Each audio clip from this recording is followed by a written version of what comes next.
Hello, good morning sa inyong lahat guys. So meron po tayo guys sa inyong ipapahabol na mga tips. So pasensya na guys, medyo late po kasi nga nung nakaraan pa kasi talaga dapat ito guys nakapost. Kaso tinamad ako guys mag-upload gawa ng anak ko. Pinakialaman kasi guys ng anak ko. Ayan o. Ayan. So nung nakaraan pa sana yan. So pinakialaman guys ng anak ko. Nakita ko ganyan na. So hindi ko na po siya na-upload guys. So naalala ko. So pwede po siya guys tayaan ngayon.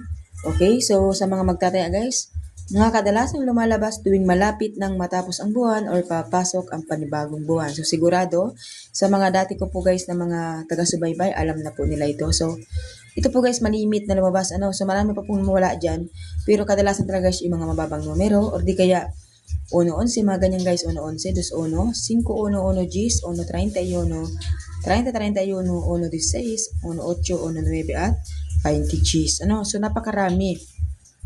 So ito guys ay hindi naman guys pinapatayain sa inyo lahat yan dahil po syempre wala naman tayong maraming pera para tayaan ng ganyang karaming numero.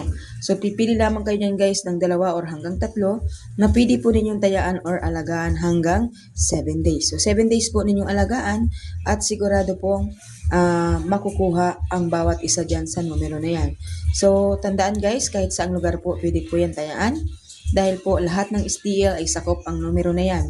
Kahit po ang 2D Lotto ay kasama po dyan. Dahil hanggang 31 lang naman po yan. Okay? So, sa 2D Lotto kasama po. Pwede po yan tayaan. Pwede po yan alagaan. Okay?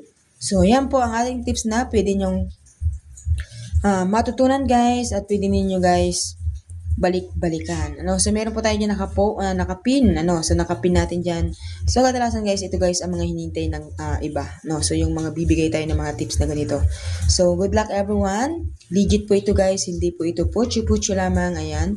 So sana marami pong makataya at marami pong tumama. God bless everyone.